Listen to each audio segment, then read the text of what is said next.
Sejam muito bem-vindos a essa edição da Arena Food Co. É um grande prazer ter vocês aqui conosco, né? Nesse evento da nossa plataforma de comunidade, de educação, que tem como principal objetivo fornecer todas as ferramentas necessárias para que o empreendedor do food cresça cada vez mais, né? Então, nós somos seu parceiro. Eu sou Patrícia Lourenço, sou Community Manager aqui do Food Co. Sou eu que vou fazer essa mediação do bate-papo aqui com os nossos convidados.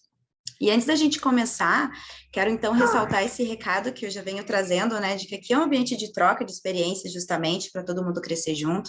Então, se vocês quiserem abrir a câmera para que a gente possa se ver, se houver dúvidas, comentários, vocês podem colocar no chat, ou ainda, né, tem a função de apertar a mãozinha e entrar ao vivo aqui e interagir com a gente, tá? Então, vamos lá. O tema do nosso bate-papo de hoje é sobre como vender mais em 2022. E os nossos convidados da noite são dois protagonistas e gigantes do setor. Então, eu vou começar apresentando eles, tá? Começando pelo Sérgio Molinari, que é administrador de empresas, conselheiro consultivo, consultor, palestrante, especialista no mercado de food service.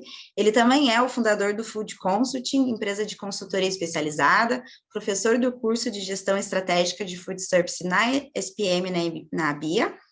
Ele também é o criador do canal no YouTube Food Service com o Sérgio Molinari e curador da rede Food Service. Aí agora eu também vou aproveitar e já apresentar o Matheus Lessa, que é consultor e fundador do Domine Seu Restaurante. Por meio dos seus cursos e treinamentos, ele já atendeu mais de 6 mil negócios em 19 países diferentes.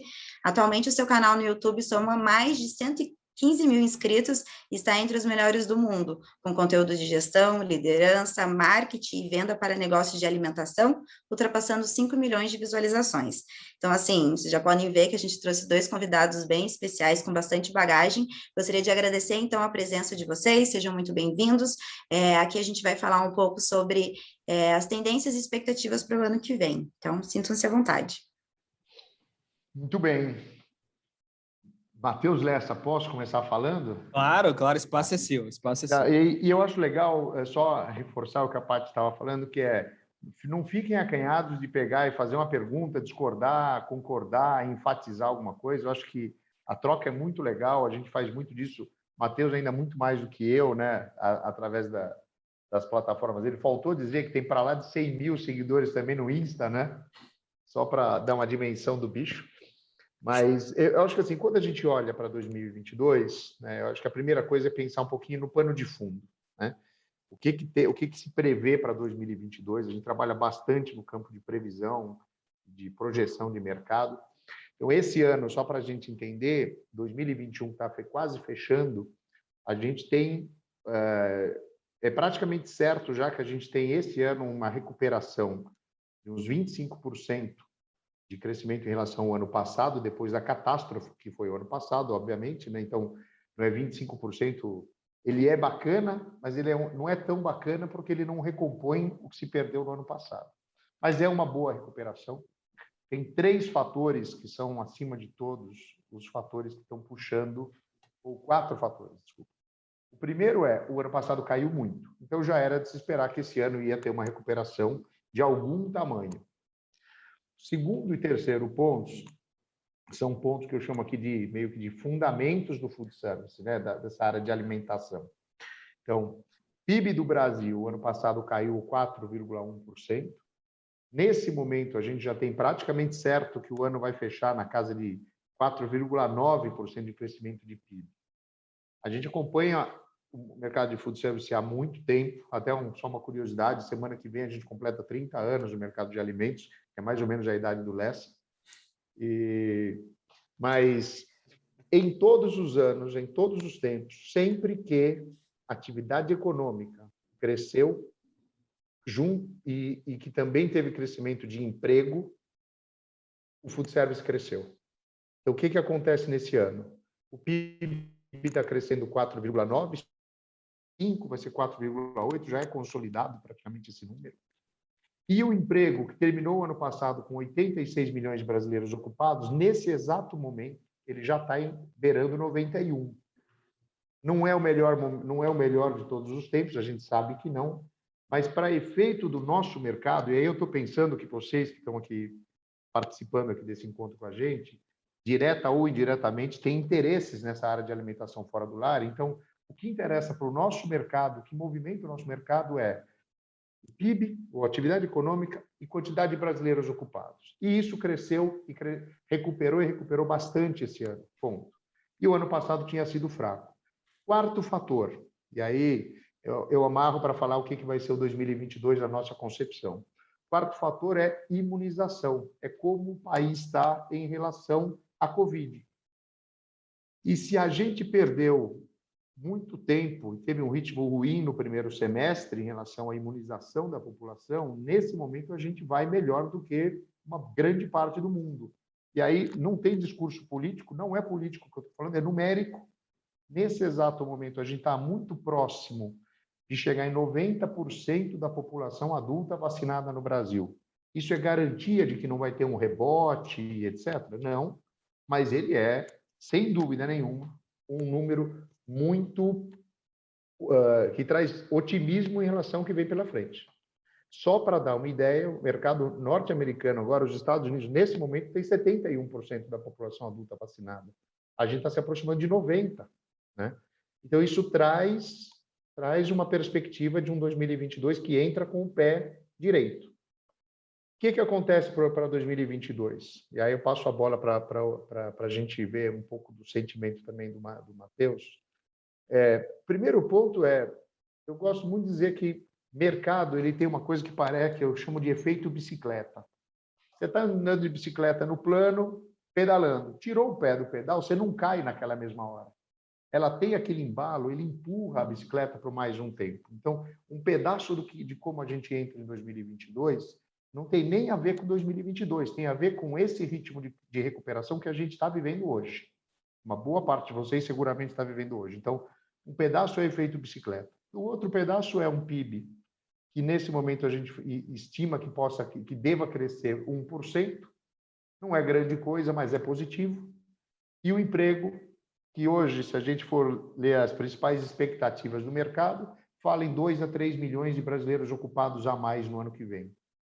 A regrinha histórica, sempre que emprego e PIB andaram no azul, o food service cresceu. Então, o que a gente prevê para o ano que vem? A gente vai ter um crescimento do food na casa de 15% aproximadamente. Tira a inflação, vai dar uns 8%. Ainda é outro crescimento alto. Então, previsão para o ano que vem, é uma previsão que a gente calibra com várias instituições desse mercado, é crescimento. E quando a gente terminar 2022, depois de ter recuperado um pedaço em 2021, crescido outra vez em 2022, ainda vai faltar 9% para o mercado voltar a ser do tamanho que era em 2019. Resumo da ópera, a gente tem, muito provavelmente, a gente tem 3 anos de crescimento seguidos no nosso mercado. Se alguém tiver que tirar algum plano da gaveta, minha sugestão é não faça loucura, meça o passo, mas dê o passo. Matheus, não sei se faz sentido isso para você, cara. Não, total. E é até bom assim, a gente ressaltar aqui que isso aqui não tem nada de fundo político, né? Isso aqui é fundo de números reais, número de mercado, porque a gente sabe que a gente vive hoje nessa expectativa do ano que vem, que vem eleições e tudo mais, então fica sempre aquela dúvida, né, de como vai ser, de que vai se comportar e tudo mais. Mas eu, recentemente, agora a gente fez um evento em São Paulo, o Molinari trouxe esses dados lá, vários gráficos ali e tudo mais, né? Isso foi maravilhoso poder ver que contra fatos no argumento, né? Historicamente falando, os números comprovam e eu vou dizer um pouco da nossa base, vocês que estão aqui participando aqui com a gente, né? A gente hoje tem uma base muito grande, não só de pessoas que possuem negócio, que estão abrindo negócio, mas também de clientes, empresas que hoje a gente faz um trabalho de mentoria e tudo mais. O que a gente sente desses nossos clientes é que sim, houve agora uma retomada do crescimento, né? E muito, claro, muito ligado às pessoas estarem vacinadas, estarem se sentindo mais seguras. Recentemente, agora, eu estive em Gramado, semana passada, e, cara, era surreal o volume de pessoas, tanto na rua como nos estabelecimentos. Matheus, mas espera aí, Gramado é uma cidade turística, justamente por isso. Olha o patamar, as pessoas não só estão saindo nas suas cidades, mas elas estão viajando, né? Ou seja, saindo do seu local de origem, indo para outros lugares do Brasil, para poder usufruir do turismo, da gastronomia, né? Então, existe sim um crescimento. existe sim uma perspectiva muito boa em relação a 2022. Eu acredito que a própria população, no geral, né, os nossos clientes do nosso mercado, eles têm um sentimento de tipo, cara, eu estou vivo, eu vou celebrar minha vida, né? Eu sobrevivi ao Covid, eu preciso celebrar isso em 2022. A virada do ano, ela vai ser muito mais uma virada do ano com um sentimento de vitória, de superação, do que qualquer outro ano da vida das pessoas.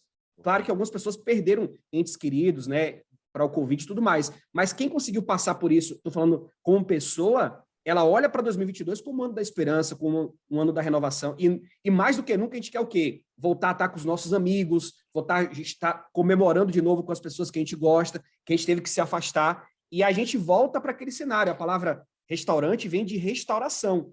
E onde é que eu vou me restaurar?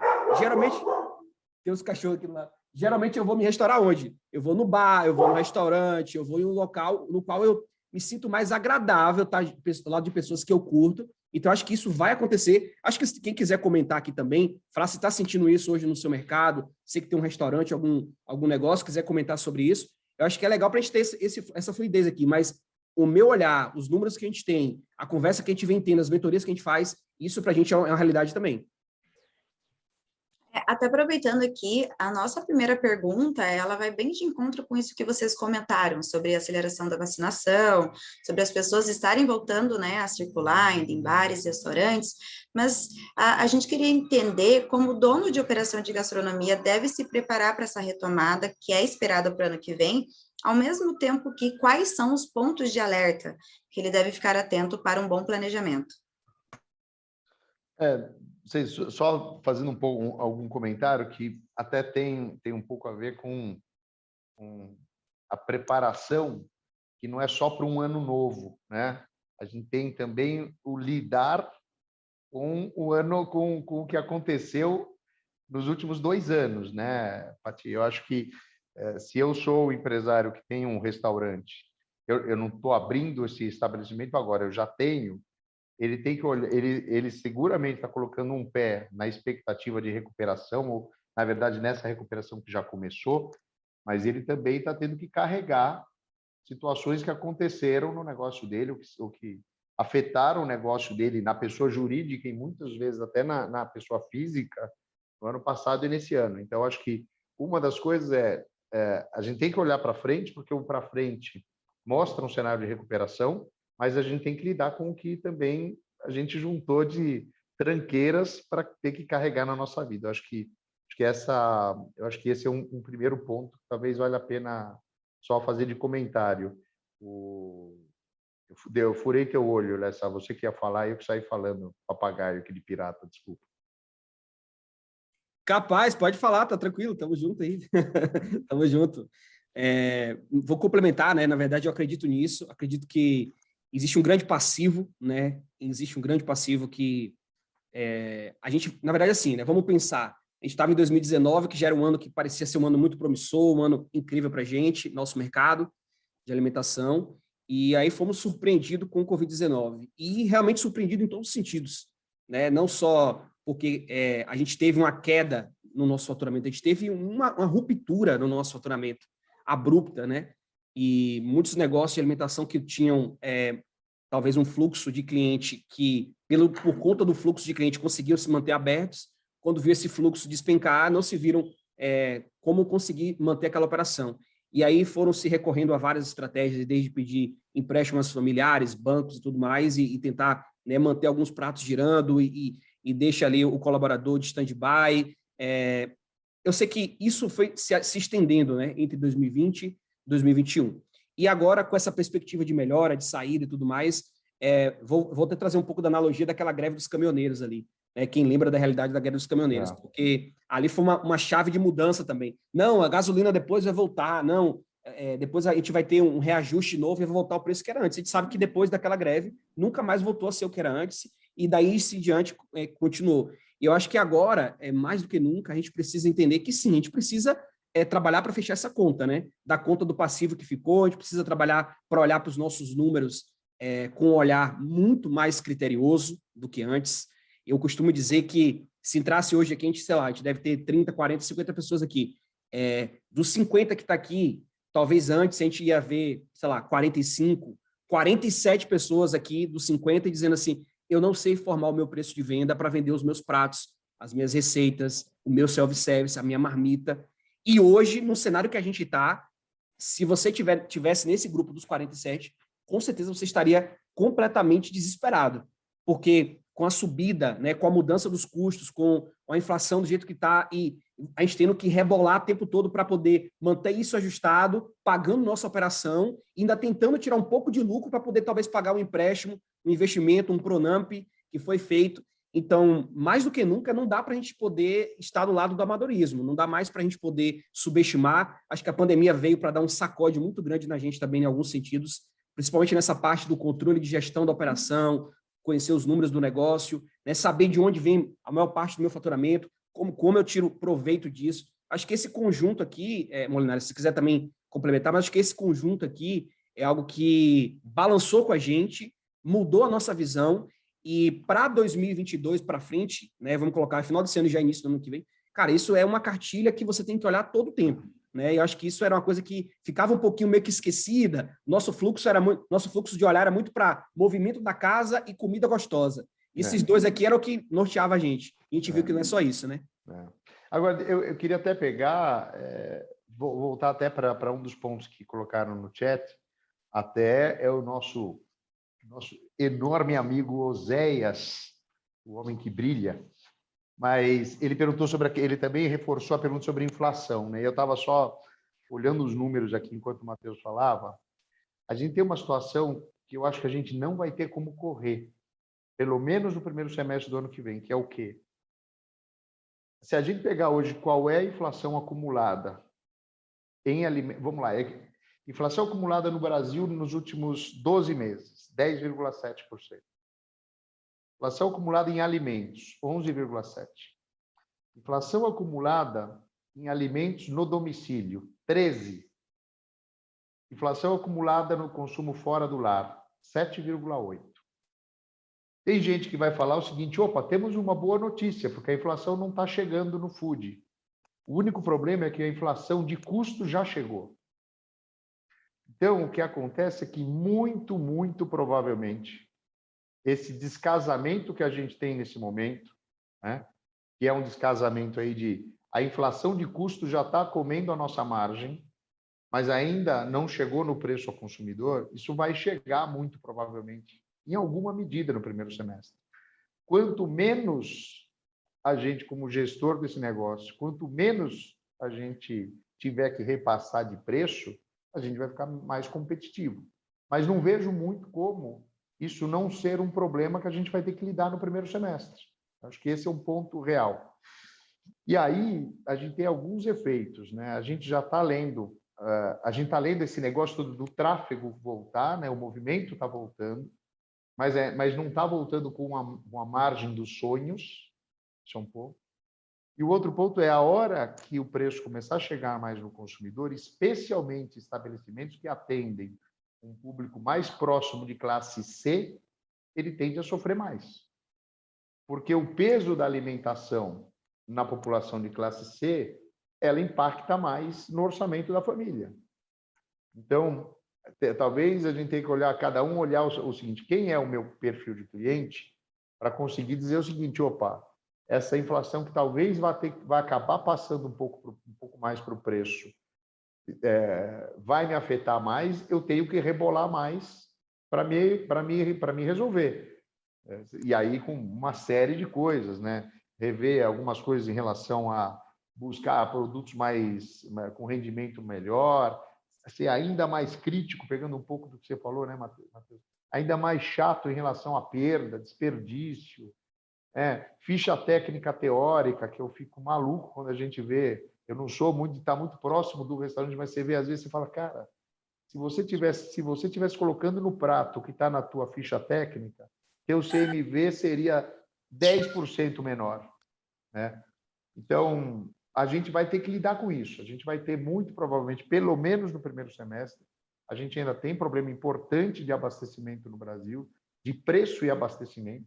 Então, a gente vai ter que lidar com isso muito provavelmente como parte dessa equação aí do ano que vem, que é o que, às vezes, segura um pouco a velocidade que a gente poderia recuperar, né? O Rogério dos Santos quer fazer uma pergunta? Sim. Fala, Rogério, tudo bem, cara? Gente, tudo bom? Grande, Rogério. Bora lá, meu querido.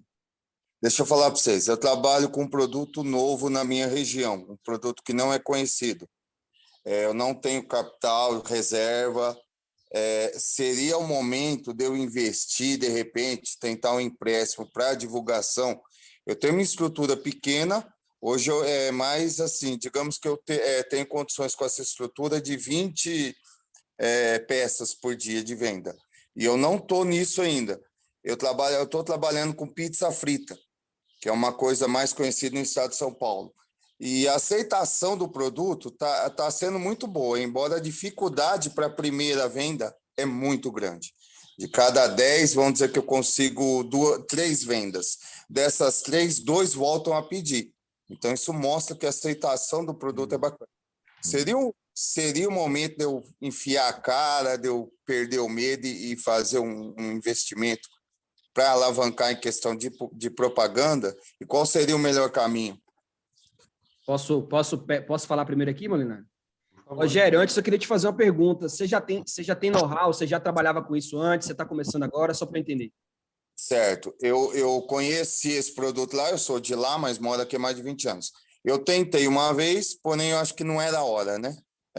Tudo tem sua hora. Não deu certo. Agora, com o delivery, né, com o iFood, essas coisas, está muito mais fácil de você trabalhar, divulgar, colocar o produto. E por insistência até da minha esposa, tal, porque o produto é bom, eu resolvi tentar de novo. A partir de junho, eu comecei no iFood.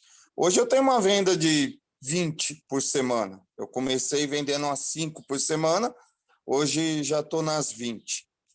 Mas eu não sei se eu acelero esse processo, porque vocês citaram aí a questão do custo, a questão do custo para... Cada dia que eu vou no mercado, as coisas estão mais caras. Então, tem toda essa dificuldade. Você já trabalhava com alimentação ou você começou a trabalhar vendendo pizza agora, só para entender? Eu já trabalhei na feira com pastel.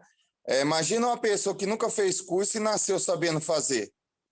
Eu tenho mão para massa, você entendeu? Não sou cozinheiro, assim, eu faço se precisar. Eu tenho mão para massa. Você me fala massa hoje, amanhã eu faço e, modéstia à parte, fica melhor que a sua. É mais ou menos assim. Eu caço a receita, eu não copio a sua receita. Eu pego a sua, eu vou pesquisar outras e dentro delas eu crio a minha própria receita. Legal. Tanto que eu comprei um curso da pizza frita e ele fica até bravo comigo. Eu não sei se posso citar o nome dele aqui, porque eu não uso a massa dele, eu uso a minha. E Legal. tem boa aceitação. Rogério, assim, ó, existem vários fatores aqui, eu acho que o Molinari vai concordar comigo, né, para a gente poder dizer para você, vai lá, Rogério, pisa o pé no acelerador e vai com tudo, que vai dar tudo certo, né? Claro que a gente está falando isso aqui de forma macro, né? Existem os micros, né, que são pequenas cidades, lugares do Brasil, onde tem suas peculiaridades, tem, né, o seu mercado em si. O que eu te diria, Rogério, assim, é que é muito legal te ouvir, você falar que você domina aí o processo de fabricação dos seus produtos, que você tem um produto de qualidade, um produto diferenciado. Isso é legal, porque mostra que você vai ter destaque no seu mercado. Mas não é garantia de que, mesmo você tendo esse produto como destaque, que você vai ter sucesso financeiro, né, ter lucro na sua operação. É importante que você entenda pilares básicos para quem trabalha com comida, né? Um deles é, claro, você tem uma comida gostosa, saborosa, diferenciada. Mas entender os números, quando o Molinari falou ali sobre você ter uma ficha técnica, por exemplo, eu não sei quanto é que você cobra na sua pizza, mas digamos que se você cobra R$20 na sua pizza, você falou aqui, cara, eu vou lá no supermercado, volta e meia tem inflação, subida de preço, tudo mais. Eu tenho que entender nesse preço de venda dos meus R$20, tudo que eu estou pagando e quanto está me gerando de lucro. Porque se você quer acelerar o seu processo de venda e você não tiver domínio sobre isso que eu acabei de falar aqui, inclusive de entrada, saída, controle de CMV e tudo mais, por mais que você acelere e você acredita que com isso você vai ter mais resultado, muitas vezes isso não acontece. Você tem mais resultado de trabalho, mas não de lucratividade. Ou seja, muitas vezes o dinheiro entra, gira no seu negócio, mas ele não fica, porque o seu preço talvez não está bem ajustado ou tem algum desperdício, alguma coisa nesse sentido.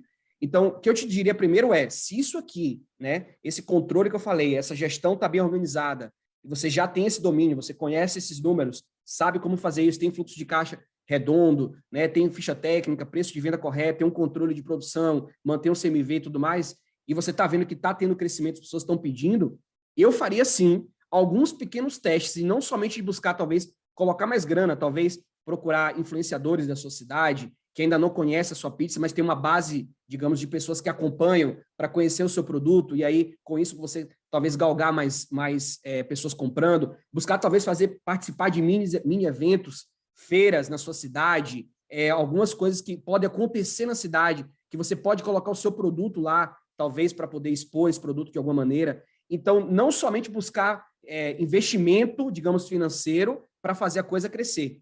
Eu acho que esse é um ponto. Mas talvez pensar, o que eu não estou fazendo ainda? Quais são as parcerias? Onde eu poderia estar que eu não estou? Quem eu poderia buscar para me ajudar a chegar a mais pessoas?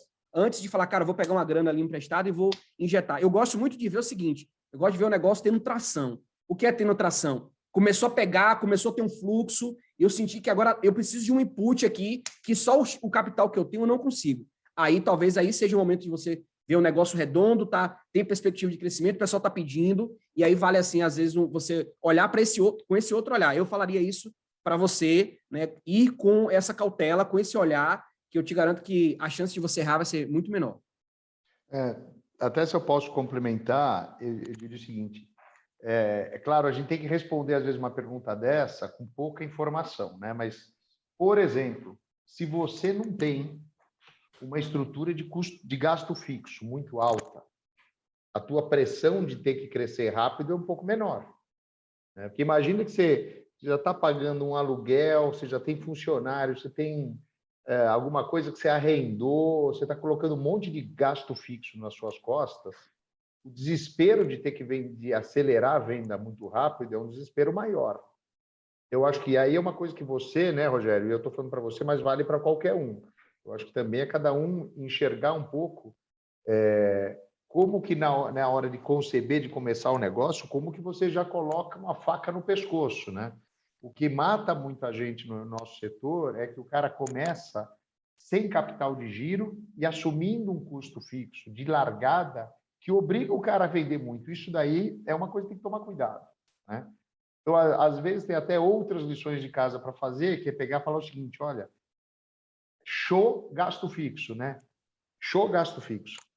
Esse é um ponto. O outro ponto você falou uma coisa importante para mim, que é o delivery, especialmente comentou sobre o iFood, etc.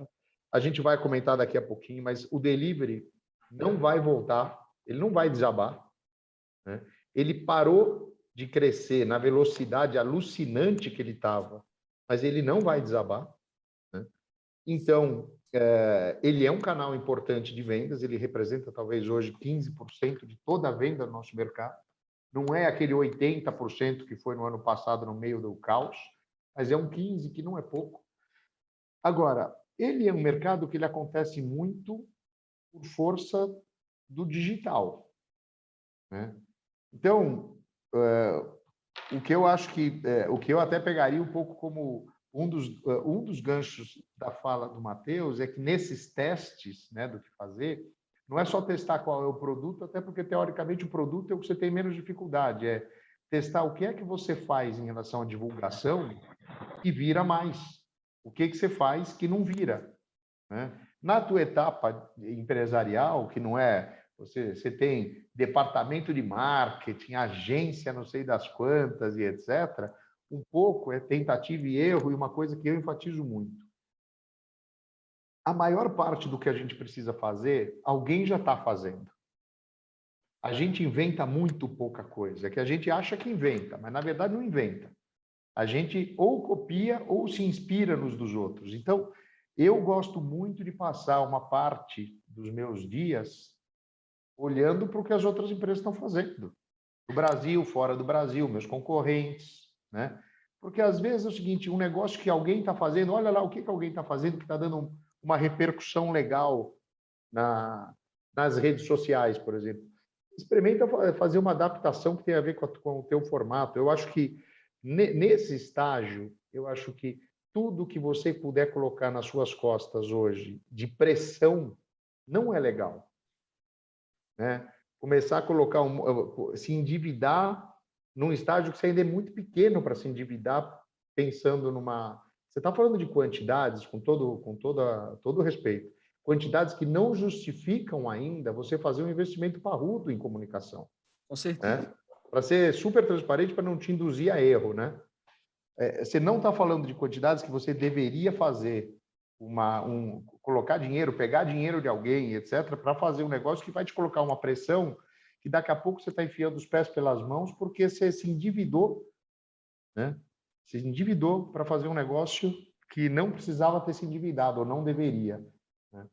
E a outra coisa é, o mercado, pegando um outro ponto que o Matheus falou, é o seguinte, tem um lance que a gente chama de experiência de consumo que tá muito complexo. Porque o consumidor, ele não fala da experiência de consumo, pegando exatamente o que o Matheus falou, é primeiro a comida, depois sei lá, o atendimento. Ele está misturando um monte de coisas, né? Então, até se você falar pizza frita, se alguém pegar e falar, pô, mas pizza frita? Pizza frita não é saudável, não é... Eu falo, pô, eu sou apaixonado por pizza frita. Lamento, pessoal, desculpa se alguém não gosta, eu gosto. Mas o produto hoje, se ele encaixar no gosto, o produto, a embalagem que vai chegar, às vezes você está fazendo um produto, a embalagem pode atrapalhar o produto ou vice-versa, né? A qualidade do teu delivery, mas eu acho que esses testes, eu colocaria esforço para ficar testando, medindo, observa bem, vê alguns outros caras que podem ser inspiração, mas eu seria um pouco conservador em relação a colocar um saco de cimento nas costas. Viu? Legal. Então, vamos dar sequência aqui, eu vou fazer mais uma perguntinha, tá? É bem nesse caminho, assim, voltado para a questão de inflação, que embora o cenário seja positivo, a retomada do mercado deve enfrentar alguns obstáculos relevantes, como a inflação, que impacta nos custos de operação e também segura o poder de compra dos consumidores. Como lidar com a recomposição de preços e repasse aos clientes para não minar as oportunidades de recuperação? Matheus, essa é sua. Não, perguntinha tranquila, né? Fácil, fica tranquilo, Matheus. Vai lá e tira aí um coelho da cartola e dá esse resultado pra gente. Acho que a gente falou um pouco, o Molinari trouxe até um pouco aqui sobre isso, né? Sobre essa parte da inflação dos custos e tudo mais. E a gente complementa muito no que a gente falou aqui, que mais do que nunca, né? A gente precisa conhecer os nossos números, olhar o cenário que a gente está inserido, os números. E olha uma coisa interessante, né? Para o Rogério aqui, por exemplo, vamos dar um exemplo. Se eu estou no mercado do Rogério, mercado de pizza na minha cidade, quais são os dados que eu tenho do mercado food service, do mercado de pizzaria, do mercado de pizza hoje na minha cidade? Quanto disso é movimentado, ou o que eu posso buscar, talvez, através do Sebrae, através da própria Abrazel, ou de outras instituições do meu mercado, que podem me trazer números que talvez eu não tenha a visão. Porque muita gente tem uma visão muito unilateral, é aquela visão muito minha, né? Eu tenho nós do segmento de alimentação também temos uma coisa muito chamada feeling. Não, eu estou sentindo de que vai acontecer isso, eu estou no sentimento de que vai acontecer isso. E às vezes a gente ignora dados de mercado, números que são relevantes. Eu vi aqui o Josias Sushime aqui, que é um dos nossos até alunos aí da mentoria, falando sobre uma operação de cozinha aí que ele entrou e os insumos que são caros, ele ajudou a dar uma mexida ali, mas que mesmo assim a proprietária do restaurante decidiu dar uma promoção com 50% de desconto. Como é que a gente consegue fechar uma conta na qual eu tenho 50% de desconto de um produto que hoje já está difícil de trabalhar? Não, mas eu vou ter giro. Com certeza você pode até ter giro, mas mais do que nunca eu tenho que estar olhando, porque depois desse giro no final do mês, lá com 40, 45, 50% de custo fixo, mais 40, 50% de CMV, e cadê meu variável e cadê minha margem de lucro? Eu não tenho mais isso, acabou, zerou, sumiu, né? Então, hoje a gente vive no desafio de quê? Estudar constantemente as nossas compras, estudar constantemente, né? Onde nós estamos investindo o dinheiro que está entrando. Isso aqui é uma coisa muito importante. Do meu cardápio, né, existe uma regra que a gente chama isso de engenharia do cardápio. Né? Do meu cardápio, quais são os meus pratos estrela? Quais são os pratos pelo qual eu sou conhecido, sou lembrado, que tem volume de venda e também tem uma boa margem de lucro? Será que eu estou colocando energia nesses pratos para que eu possa otimizar o meu resultado, já que eu tenho essa guerra para vencer, da inflação, subindo o preço o tempo todo, eu vou comprar uma coisa hoje, semana que vem já tem reajuste. Olha como a gente vai puxar um outro gancho, né, falando sobre isso. A gente falou agora sobre conhecer isso e desse meu faturamento e desse meu preço de venda, quanto eu vou repassar ou não. Porque muitas vezes o que a gente olha assim, eu tenho um produto lá, tem uma pizza frita ali do Rogério, e eu cobro R$20 para o meu cliente, por exemplo. E aí, os meus insumos, desse mês para o outro mês, subiram X reais cada insumo. Um subiu R$1, outro subiu 50 centavos, outro subiu R$3, R$4. Aí você olha para a sua pizza e você fala assim, peraí, cara, tudo subiu, eu vou subir R$2. Mas peraí, R$2 de R$20, eu estou subindo 10%. Eu posso subir 10% de repasse para o meu cliente? Ele consegue absorver esses 10% do meu preço de venda que eu estou cobrando? Porque se eu não tenho uma noção do meu preço de venda real, o que vai acontecer comigo nesse momento aqui? Eu posso estar fazendo um repasse de algo que o meu cliente, como o Molinari falou, por exemplo, de classe C, fala, cara, é um absurdo, eu não pago. Eu não pago, eu não vou pagar. E aí você tem que entender onde eu consigo absorver mais produtos que eu tenho melhores margem e onde eu consigo absorver menos, porque são produtos que não tem como eu segurar isso. Então, eu tenho que entender o cenário do meu mercado, os dados do meu mercado, do meu produto, olhar para o meu próprio negócio, os números do meu negócio. E aí, olha como uma coisa curiosa a gente vai falar aqui agora. Há alguns anos atrás, quando eu ia numa consultoria e alguns modelos de negócio, Molinari, eu falava assim, cara, você já deu uma olhada para o cardápio digital? Dá uma olhada no cardápio digital, é uma solução bacana e tal, porque você tem que ficar otimizando o cardápio o tempo todo aqui. O cara falava assim, nunca, cardápio digital do meu negócio? Nunca. Meu cliente jamais vai chegar aqui, abrir um celular e vai querer olhar o cardápio. E essas mesmas pessoas hoje falam assim, eu nunca mais, talvez, quero voltar para o cardápio, digamos, analógico, né? O cardápio de papel. Eu não quero mais. E por quê? Como isso é tão importante a gente ter essa visão hoje? Eu consigo fazer micro ajustes, eu consigo estruturar melhor isso hoje, sem ter aquele custo, por exemplo, de uma reimpressão de cardápio, né? Olhando e tirando e colocando pratos novos no meu cardápio, jogando o jogo do jeito que tem que ser jogado. Né? O mercado hoje ele pede que a gente não é mais o mais forte, não é o mais veloz, é o que se adapta melhor. É o mais adaptável. Exatamente, a gente precisa se adaptar. Então, sobre a inflação é isso. Eu preciso tentar olhar sempre o que eu consigo me adaptar mais rápido para sofrer menos. Eu acho que esse seria o grande insight, assim. Queria pegar 2 pontos nesse tópico. Um deles, eu queria responder a minha versão numérica. Como eu não sou tão competente quanto o Matheus, eu pego um monte de número para poder responder as perguntas, né? Eu me escondo nos números. Eu vou tentar fazer um raciocínio aqui com vocês. Eu estava anotando aqui, fazendo uma formação de preço rápido no caderno aqui, tentar fazer junto com vocês. Vamos imaginar que o preço seja 100. Um prato custa 100 reais. Vamos dizer que você pague 8% em média de imposto, sobra 92, né? A gente sabe que tem gente que vai desde 2%, 3% até 10%, não precisa dizer como. Então, 100 reais, tira 8 de imposto, sobrou 92. Vamos dizer que o custo desse produto é 35. Então, você tirou 35 daqueles 92 que tinha sobrado, ficou 57 reais de margem, não é lucro, margem, tem que pagar imposto, desculpa, aluguel, mão de obra, contador, maquininha do cartão, né, manutenção, TV a cabo, sei lá, sobrou 57. Agora, vamos pegar o caso de alguém que deu 50% de desconto para ativar a venda. Não é mais 100, passou a ser 50 o preço de venda. Não é 8 de imposto, é 4, porque é o mesmo percentual. Então, 50 menos 4 sobrou 46. Só que o custo do maldito do prato continuou sendo 35. Então, ao invés de sobrar 57 reais de margem, sobrou 11 de margem. O que significa que você vai ter que vender 5 vezes mais pratos para gerar a mesma quantidade de grana.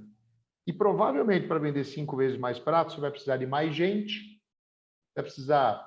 vai ter mais energia, você vai talvez precisar de espaço, blá, blá, blá. Essa conta não fecha. Então, quando você fala, vamos para uma estratégia de ter um desconto muito agressivo, isso vale. no salão ou vale no delivery, essa conta ela tem que ser uma conta de marketing. Não, ela financeiramente não vai fechar.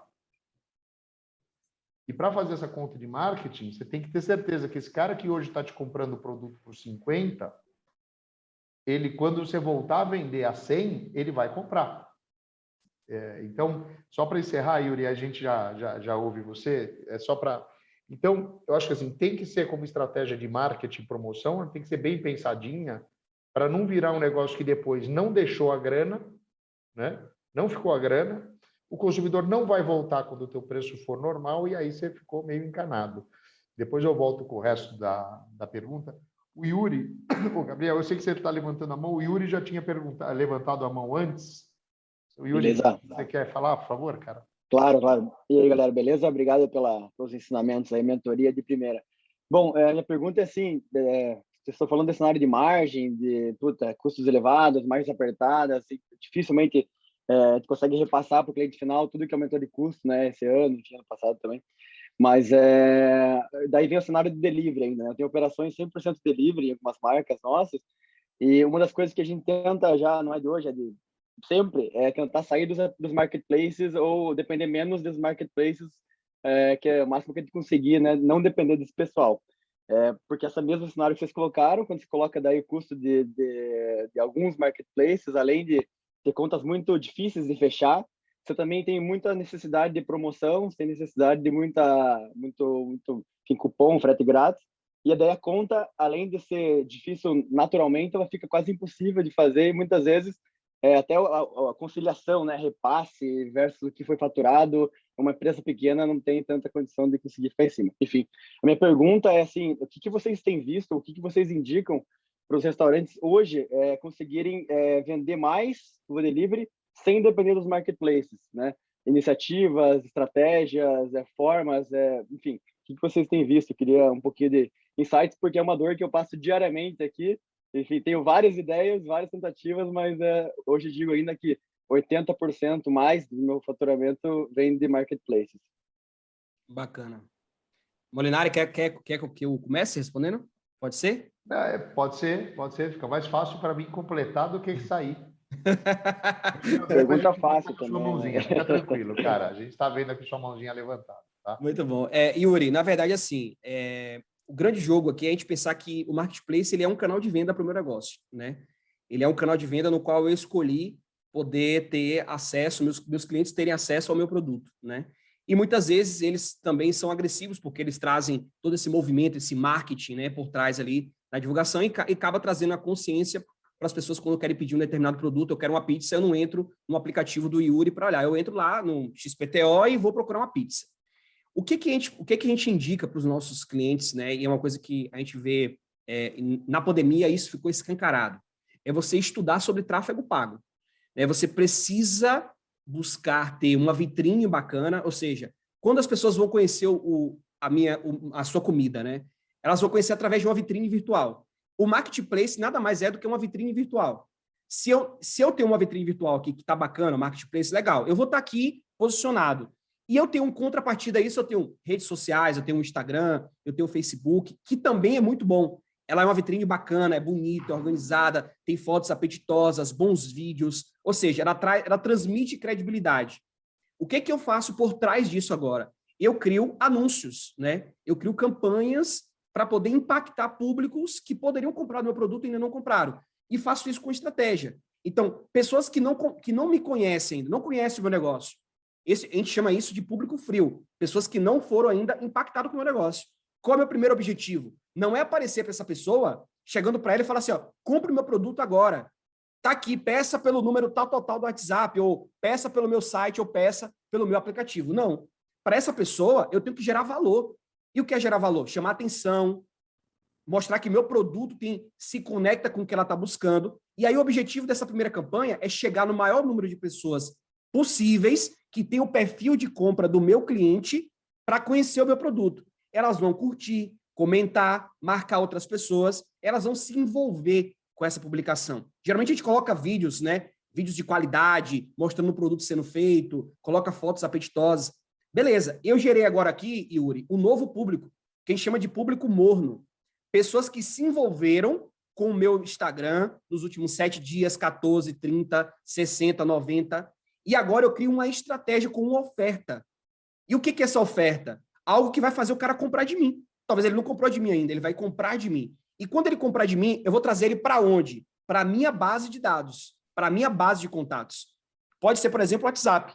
Você faz a estratégia para o cara pegar aquela estratégia que pode ser uma sobremesa grátis hoje, que pode ser um refrigerante, que pode ser alguma coisa que você vai dar nessa oferta, e pacotar uma oferta, não é só baixar o preço, mostrar valor ali para ele. E quando ele pedir, ele vira seu cliente. Ele sai da categoria do público morno e vira agora um público quente. Para quem é cliente, eu posso não só agora, através, por exemplo, da minha base de contatos do WhatsApp, ativar ele de tempos em tempos com ofertas através do WhatsApp, como eu também posso subir essa base que eu tenho de contatos lá no Facebook, no meu gerenciador de anúncio, e fazer campanha direto para esse cara. Ficar aparecendo para ele todo dia, todo dia, todo dia. Nos horários que eu escolher, por exemplo, horários de pico, eu sei que as pessoas têm vontade de pedir aquele determinado produto. Essa estratégia é uma estratégia de público frio, morno e quente, que tem que estar rodando todo dia, quando eu não quero depender de marketplace, quando eu não quero depender de vender somente nesse sentido. Isso é uma estratégia que você tem por investimento, e aí você vai falar, cara, quantos % do meu faturamento vai ser investido hoje em tráfego pago para fazer essa roda girar?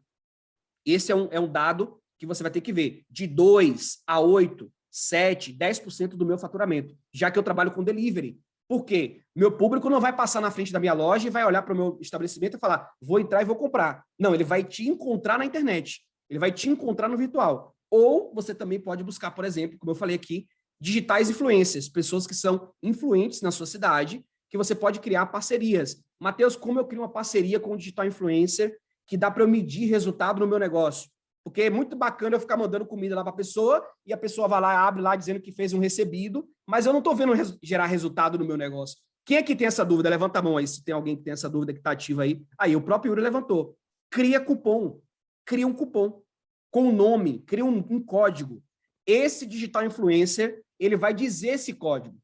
Meu código para você pedir hoje lá no Yuri, com X% de desconto, ou para ganhar isso lá no restaurante do Yuri, é esse. Mede quantas pessoas... você fez a campanha com essa pessoa, que pode ser investindo dinheiro nela mesmo, já que ela tem uma base bacana de seguidores, por exemplo, ou você pode fazer mandando o produto e você fala, vamos medir quantas pessoas compraram com o seu cupom depois que você anunciou. Pô, a pessoa fez lá e trouxe nesse anúncio desse recebido, 50 clientes. Você já sabe que, essa pessoa tem um bom engajamento, foi bacana, deixa eu fazer uma nova ação. E aí você vai pegando o quê? Não somente um digital influencer, 1, 2, 3, 4, 5, 10, 15, que pode trazer clientes para você, além do tráfego pago. E isso para você não depender exclusivamente, por exemplo, duas estratégias aqui, não ficar dependente somente do marketplace.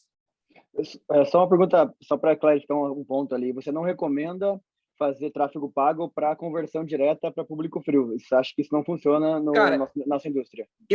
Na verdade, assim, eu vejo pelos nossos números que acaba muitas vezes queimando cartucho. A dispersão é grande. Exatamente. Você queima muito cartucho, você gasta muito mais dinheiro do que um público que virou um público de envolvimento, um público que já se envolveu com você de alguma forma. E outra, muitas vezes, por exemplo, se na bio do seu Instagram você já tem um link lá, um Linktree ou um link de compra, ele entrando no seu perfil, ele mesmo compra.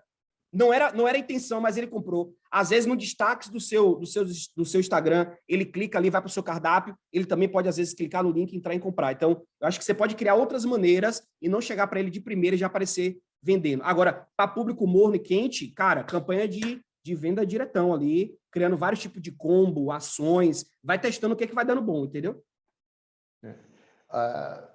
Eu queria falar, antes de abrir lá para o Gabriel, eu queria só falar dois pontos. Eu acho que um deles nada existe como verdade absoluta, né? Porque a primeira coisa, na minha opinião, é sempre a gente falar o seguinte, deixa eu ver se eu entendo o suficiente do meu cliente, porque, por exemplo, em todas as crises, a gente acompanha crises no mercado de food service no Brasil e no mundo desde 2007. Em todas as crises importantes no Brasil e no mundo, acontece sempre a mesma coisa na saída da crise, que é o quê? O consumidor diminui a frequência de consumo e ele vai consumir em lugares que ele fala são mais legais. Gostei mais de gastar o dinheiro lá do que onde eu gastava antes. Ele começa a ser muito mais seletivo. O que significa que muitas vezes a gente queima um desconto, uma promoção que a gente atira para todo lado, porque no final das contas a gente talvez não tenha ainda conseguido montar o tal funil, né? Porque tudo isso que o Matheus está falando, a forma que a gente traduz aqui na empresa esse mesmo raciocínio, a gente chama isso de funil de vendas ou funil de marketing, né? Porque às vezes a gente ainda não conseguiu pegar e falar o seguinte, olha, eu sei qual é esse público, eu vou primeiro trazer esse cara frio para virar morno, para depois pegar esse morno e virar meu cliente. Mas quando eu dou um tiro mais genérico, às vezes eu preciso dar um tiro grande para, no meio de um monte de gente que não vai virar meu cliente, eu achar uma parte dos caras que vão virar meus clientes. E talvez eu gaste mais desconto do que talvez eu devesse gastar, onde talvez eu devesse gastar mais é com essa abordagem mais marqueteira, né? Mas é uma coisa nova, porque, puta, a maior parte de nós somos 1 milhão de estabelecimentos no Brasil, não é 1 milhão de marqueteiros, né? Então, essa é uma bucha grande, que a maior parte da gente falou, puxa, eu sabia fazer hambúrguer, agora eu tenho que ser marqueteiro digital? Lamento te informar, mas também é, né? Mas um outro ponto que eu queria só colocar, Yuri e todos, né?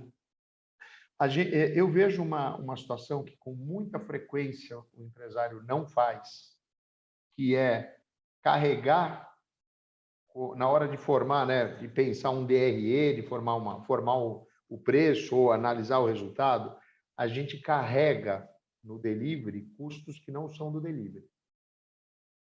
Por exemplo, você tem um salão e você tem um delivery. Cara, você não pode jogar no delivery uma parte de um salão que para o delivery não é necessário. Jogar uma parte do salário do garçom que não é necessário. Sei lá, uma parte da TV a cabo que você só coloca para o teu cliente que vai para o salão. Então, eu sei que o teu negócio, Yuri, ele é muito mais delivery do que salão, mas, de uma forma geral, às vezes tem que fazer essa reflexão, falar, eu estou sobrecarregando o delivery com gastos que não são de delivery, porque aí você mata ainda mais rápido o delivery. Essa conta, a tua, aí não fecha mesmo, né? O outro ponto, e esse é o nó do borogodó, né? O ponto é, 84% dos brasileiros hoje dizem que tem como canal habitual para consumir pelo delivery marketplaces. 55% dos brasileiros falam que eles têm como canal habitual para pedir delivery o WhatsApp do estabelecimento, né? Então, vê bem, marketplace 84%. E o WhatsApp não é aplicativo do estabelecimento, é o WhatsApp do aplicativo. O WhatsApp do estabelecimento, 55%. São os dois grandes canais de venda. Então, tudo isso, assim, se eu pegar essa mini aula do Lessa, eu diria o seguinte, eu teria que puxar esse cara para próximo de onde o consumidor quer consumir. Se eu for um estrategista só na base de promoção e combo, provavelmente eu estou fazendo o jogo do marketplace para o público BC. Que aí eu estou empurrando para ir brigar o seguinte, olha, quem é que busca mais cupom, promoção, voucher, etc. no delivery? É o público BC, não é o público AB. O público AB está buscando produto, embalagem, qualidade de entrega, ele está buscando mais boa experiência de delivery. Eu queria só fazer esse acerto aqui, só para a gente falar. Quase sempre a gente vai voltar para essa história que é aprimorar cada vez mais esse negócio de falar, eu sei quem é meu cliente, eu entendo o que motiva esse cara, e aí eu vou atrás de uma parte do público que é mais parecido com esse cara e não um tapa muito geral, um tiro de elefante para matar pardal, né? Obrigado, galera. Parabéns pelo evento. Valeu. Aí. Gabriel, você até baixou a mãozinha, mas eu ainda lembro de você. Opa! Sim, não. É mais ou menos assim, é um pouquinho de cada que vocês falaram aí, né? Porque, como um amigo mesmo aí falou, às vezes a gente fica perdido, porque, por exemplo, filé mignon é um dos mais exemplos, né? Começo do ano eu comprava 30, hoje ele está 70 o quilo. Como a gente repassar isso para o cliente? Né? Em paralelo, a gente acaba ficando vendido pelos marketplaces, porque não tem como a gente competir com eles. O poder de comunicação que eles têm, né, não se compara, não tem como. né? Em um segundo, eles conseguem enganjar muito mais pessoas do que a gente em um ano inteiro, pequeno restaurante, né? E a gente acaba ficando vendido a isso. Essas campanhas, por exemplo, que o iFood faz, de 0,99, 4,99, isso acaba quebrando a gente, né? Porque a gente acaba perdendo muitos clientes que preferem aderir a essa campanha. E como a gente consegue administrar? E, ao mesmo tempo, estando nessa posição que você falou, né? Com vários cimentos nas costas carregando, porque a gente arrisca. E como a gente consegue, no meio dessa loucura toda, né, criar um produto com CMV, com funcionário achando que não, é um absurdo, a gente tem que planilhar, fazer o controle de custo, né? Mas se a gente não faz isso, a gente acaba abrindo uma torneira no nosso restaurante e o dinheiro vai todo embora, num sopro. E a gente não vê nem para onde foi, nem sabe quanto foi na realidade, né? É esse meio mato sem cachorro que a gente fica, né? E ainda mais com os marketplaces, porque o iFood ele pega muito forte em campanhas com prato que eu fico abismado. Como é que alguém consegue vender né, que eu já vi, filé mignon a R$18,90 com entrega grátis. Eu falei, impossível, isso não é filé mignon. Então, mas você vê, né, Gabriel? Esse exemplo é um exemplo bem legal, né? E quando você fala filé mignon a R$18 com entrega grátis, ou é tudo mentira, ou, na verdade, que eu acho até que talvez nem seja mentira, cara. Talvez seja simplesmente o seguinte, é alguém que está fazendo uma coisa, ou porque acredita que isso vai gerar um cliente recorrente, que vai voltar a comprar, ou o cara está precisando pagar alguma conta muito rápida, se bem que você não converte em dinheiro da noite para o dia o que você vendeu no marketplace, mas eu acho que tem muita conta ruim feita. O ponto sim. Né? O ponto o marketplace ele vende, né? E ele vende para cada público, ele vende com apelos um pouco diferentes. Só que ele sabe disso 10.000 vezes melhor do que a gente. Isso é que me pega, né? Então, ele tem a inteligência artificial, ele tem os robozinhos dele, algoritmo, aquele capeta todo de coisa que a gente ouve, né? E ele sabe, assim, ele não fica queimando, por exemplo, eu vou dizer o seguinte, eu não sou nenhuma referência de delivery, porque eu sou o cara que ligo ou mando WhatsApp para os 2 restaurantes que eu peço comida, e o cara fala, oi, meu querido. Aí eu falo, meu querido, então eu vou pedir uma pizza a mais. Eu ia pedir só uma, vou pedir 2. Só porque você me chamou. Eu gosto disso, né? Mas eu sou um cara que eu estou no iFood há 5 anos, eu nunca recebi um cupom do iFood, porque eu não reajo a cupom. Agora, tem uma parte grande da população brasileira, só lembrando, né? O Brasil tem 23 milhões de pessoas de classe AB e tem 40 e pouco, quase 50 milhões, desculpa, 23% da população é de classe AB e quase 50% da população é de classe C, e reage a isso. Ele reage ao cupom, etc. Então, dependendo de quem a gente serve, a gente vai bater cabeça, sim, com o marketplace. O marketplace vai ser a mesma coisa que é hoje, daqui a 5 anos? Não, acho que não. Mas até lá morreu metade, né? Então, eu acho que a gente tem que realmente repensar um pouco qual é essa estratégia. A Renata está até perguntando aqui qual o momento de fazer uma migração dos aplicativos para a plataforma própria. Primeiro, eu não vejo, Renata, só já entregando a minha parte da resposta. Eu acho que é Hana. Putz, eu vou te falar, a vantagem, viu, Hana? A vantagem de ser velho é que você tem essa desculpa. Você pode falar, olha, estou sem óculos, eu não enxergo, estou com catarata. Desculpa, Hana. Mas, assim, mas seguindo um pouco a tua pergunta, eu não acho que a discussão é a discussão de um ou outro, tá? Isso aqui não é uma matemática pura, mas a grande parte de quem tem êxito no delivery, ele não opera só com uma ou outra. Concordo. Eu acho que você atua com estratégias um pouco diferentes num e no outro, tá? Mas eu pensaria que não é um ou outro. E como a gente se baseia muito em pesquisa, quando a gente olha como o consumidor diz que ele consome pelo delivery, é marketplace online, né? E é o WhatsApp do restaurante. São as duas grandes formas, né? Depois vem aplicativo do restaurante eu falei ali, 84% é marketplace, 55% WhatsApp, 33 é aplicativo do estabelecimento. Tá? Então... Eu concordo com o Molinari falou, e Hanna, eu vou complementar o seguinte, faça pesquisa, converse com as pessoas, veja para onde elas estão pedindo. O ideal é que você olhe para o Marketplace, todos que estão aqui ouvindo, como um canal de venda, mas que não necessariamente precisa ser o meu único canal de venda. Eu posso ter outros canais.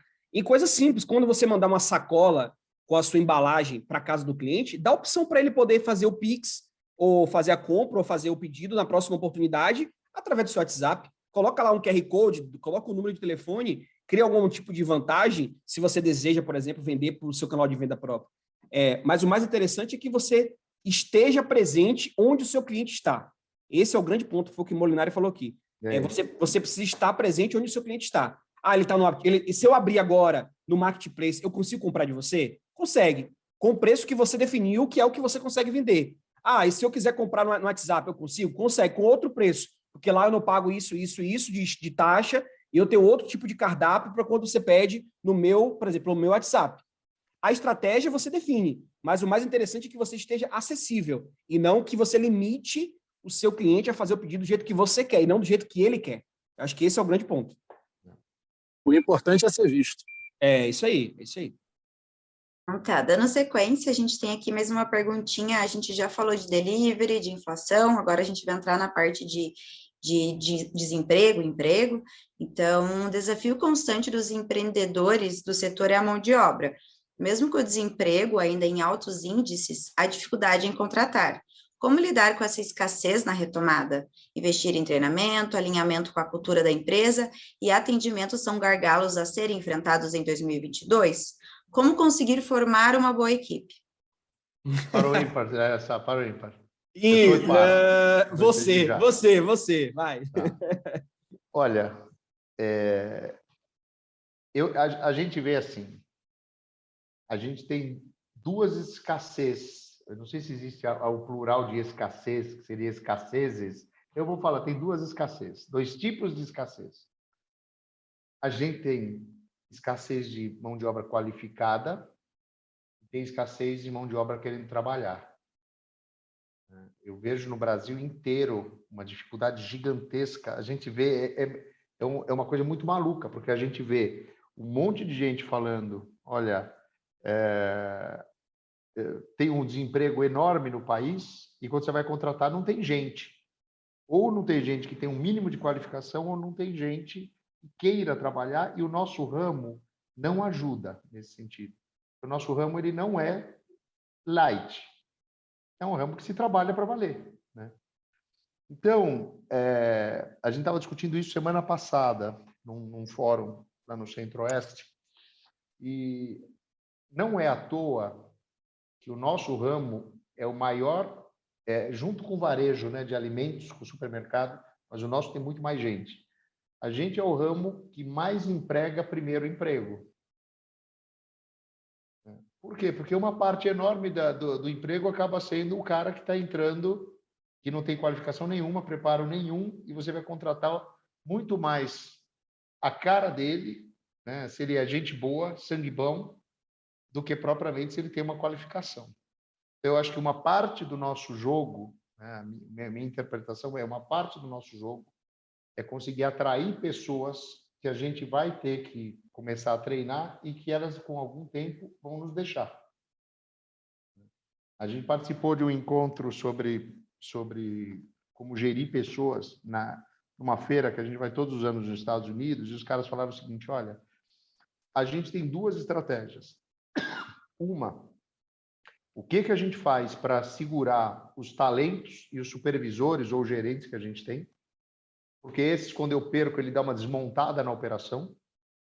E o outro como é que eu faço uma maquininha de recrutar pessoas que vão entrar, vão ser treinadas, vão trabalhar algum tempo e depois vão embora por $50 por mês. Não é muito diferente da gente aqui. Mas o ponto, para mim, o mais importante, sabe qual é? É a gente ter clareza que salário sozinho não segura a gente. Só o salário não vai segurar. Primeiro, porque se for só através do salário, daqui a pouco eu estou pagando mais do que todo mundo na minha região, estou frito.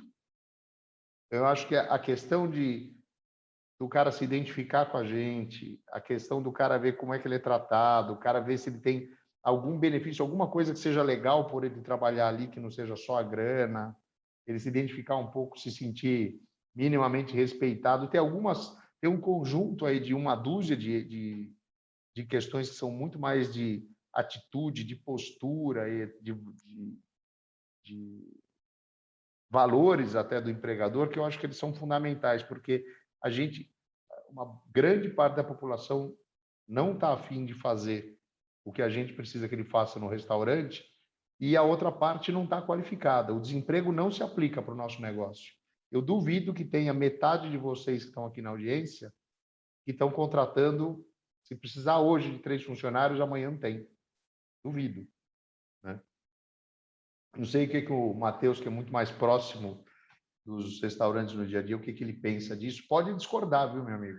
Não, concordo plenamente. Se a gente fizer uma pesquisa aqui, todo mundo aqui sofre com mão de obra desqualificada, né? A gente consegue muitas vezes abrir uma vaga, surgem várias pessoas, mas que muitas vezes até diz que tem experiência. Não, eu faço, mas cadê na carteira? Não, lá o cara não assinou minha carteira, lá eu trabalhei tanto tempo e tal, e na hora que você coloca o cara no traquejo, você vê que às vezes a pessoa normalmente não tem essa desenvoltura. Eu acho que o que o Molinari falou é uma coisa muito importante, é que a gente não é preparado muitas vezes para liderar a equipe, né?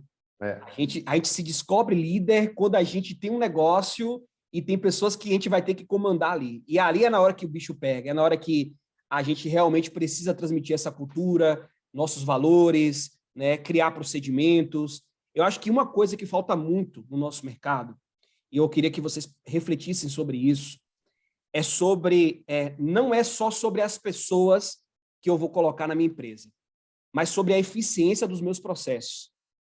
Então, isso às vezes é esquecido, né? Porque, vamos dar um exemplo aqui muito simples. Quantos de vocês que tem aqui salão, e pode ser salão, tanto salão ou operação na cozinha, repete a mesma coisa para a equipe todo dia, porque eles não estão fazendo igual? Levanta a mão aí quem está com a câmera ligada. Ó, já teve uma pessoa que levantou a mão ali, o Leandro. Todo dia o Leandro tem que falar a mesma coisa, o Josias também. Tem que falar a mesma coisa para a equipe. E se ao invés de eu ter que falar a mesma coisa todo dia, eu criasse um processo de treinamento e tivesse um checklist e essa pessoa tivesse que marcar que ela fez todos os dias? Será que não seria mais eficiente para mim, para ela e para o negócio? Então, uma coisa que a gente tem que ter consciência é que no processo de gestão de pessoas começa desde entender sobre perfil de comportamento para a vaga que eu estou abrindo, responsabilidades daquela vaga, né, procedimentos organizados, instruções de trabalho, checklists e treinamento dessa pessoa. E quando eu treinar e eu fizer tudo isso com ela, eu não delargo ela, ou seja, eu não deixo ela sozinha, eu trago para ela um acompanhamento. E ela precisa saber que ela está sendo avaliada no crescimento. Uma das coisas que a gente tem muita falha no nosso mercado é que a gente não traz para a pessoa um plano de carreira, um plano de crescimento. Imagine que a pessoa entra no seu negócio e ela vai morrer no seu negócio ganhando a mesma coisa e fazendo a mesma coisa. O ser humano, ele tem necessidade de evolução. Eu preciso evoluir. Eu nasci criança e hoje eu sou adulto. A minha natureza é evoluir até morrer ou até eu mudar, até eu me desligar daquela operação. Mas enquanto eu estiver ali, eu preciso ter o senso de evolução. Como é que eu trago isso, Matheus? Crie categorias, garçom nível 1, nível 2, nível 3, auxiliar de cozinha nível 1, nível 2, nível 3, e crie responsabilidades. Quem é auxiliar de cozinha nível 1 não tem responsabilidade de quem é o nível 3. Agora, o nível 3, ele ganha mais por ser nível 3. Agora, ele tem mais responsabilidade. Ele vai, muitas vezes, comandar uma equipe, ele vai, muitas vezes, ser responsável por verificação do checklist que o 1 faz. Quando você começar a fazer isso, você tira aqueles sacos de cimento que o Molinari falou que fica nas nossas costas e começa a deixar ele dividido, né? Eu tô com 100 quilos aqui, calma aí, eu vou pegar 20, vou dar para um, 20 eu vou colocar em outro, 20 eu vou dar para outro, e quando eu vejo, eu tô no meu lugar que eu deveria estar na minha operação, que eu não fico, que era a minha estratégia, que eu conhecendo os meus números, olhando o meu mercado, vendo o que é inovação, participando de uma feira, olhando, fazendo visita técnica, conhecendo outras operações, que aí eu começo a me distanciar dos outros no meu mercado, eu começo a me tornar uma empresa diferente, eu começo a me posicionar de maneira diferente. Gestão de pessoas vai ser sempre um desafio. E vou dar um conselho para vocês.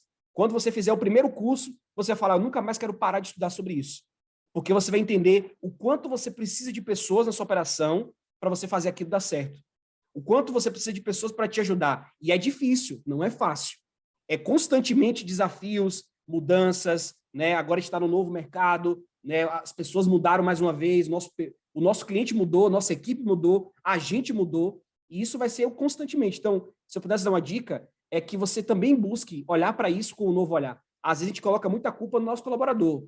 Ah, não, o cara não presta, ninguém para aqui nessa vaga, parece que eu não consigo arrumar uma pessoa que preste. Mas será que o processo, desde lá da contratação até essa jornada dentro ali do seu negócio, está sendo bem feito, está redondo, está estruturado? Ou a pessoa chega no seu negócio para trabalhar e você fala, está aqui, pega o avental ali, vai lá agora, fala com o fulano e começa a trabalhar. Será que você não está fazendo assim? E essa falha aqui faz você não ter uma pessoa engajada, que entenda o propósito da empresa, que entenda por que se faz o que você faz. Acho que essa jornada tem que ser mais clara. Acho que isso falta um pouquinho para a gente também. Então, se eu pudesse dar dica, seria em relação a isso. A gente tem uma pergunta aqui no chat que, né, sobre esse assunto que o Lessa comentou. O Flávio perguntou, como propor isso num restaurante pequeno com apenas 4 funcionários? Essa questão, né, de cargos e salários. Legal. Flávio, eu costumo ensinar isso para os nossos clientes e alunos, né, da mentoria principalmente. Eu costumo criar uma escadinha de crescimento. Se você tivesse um funcionário, você já poderia fazer. Você e outra pessoa, você já poderia fazer. O que a gente precisa entender? Primeiro, quais são as áreas do meu negócio. Então, cada um desses colaboradores que você tem aí pertence a uma área. Nessas áreas, quais são as responsabilidades que esse processo me traz? E dessas responsabilidades, o que precisa ser feito por essa pessoa que está exercendo esse cargo? E você vai descrever isso. Quando você descrever, você vai trazer para essa pessoa clareza do que é importante ela olhar todos os dias na operação. Uma ou outra coisa você vai ter que ajustar depois que você fizer a primeira vez. Então, aí vem uma nova revisão, 1, 2 ou 3. Feito isso, essa pessoa precisa ter clareza de que você vai caminhar com ela, ou seja, acompanhar esse resultado da atividade dela. E aí você vai dizer para ela, ó, eu tenho aqui um plano de crescimento, a gente chama de escadinha, tem uma escadinha de crescimento. Você está entrando aqui e você é auxiliar nível 1. Mas o meu sonho, e eu pretendo, eu quero que você se torne auxiliar nível 3 aqui, e depois talvez cozinheiro nível 1 até cozinheiro nível 3. O que vai mudar? Cada nível da escadinha que você criar, você vai colocar atribuições diferentes. Quando ele estiver no auxiliar nível 3, por exemplo, ele já vai estar, por exemplo, comandando, né, organizando, liderando os outros auxiliares que você tem. Porque qual é o nosso grande pensamento? A gente sempre pensa assim, eu não vou crescer, porque se eu crescer, eu tenho que trazer mais gente para trabalhar comigo. E se eu trouxer mais gente para trabalhar comigo, vai me dar dor de cabeça. O que eu faço comigo mesmo, com o meu sonho? Eu mato o meu sonho de ter uma segunda operação, eu mato o meu sonho de abrir uma rede de franquia. Eu mesmo começo a matar o meu sonho. Porque eu vou dizendo para mim mesmo que eu não preciso de pessoas. Eu não vou colocar mais gente, se eu coloco mais gente, é mais trabalho, mais dor de cabeça. Agora, se eu disser para as pessoas que trabalham comigo que são vocês que vão estar na segunda operação que eu abrir, são vocês que vão vir junto comigo.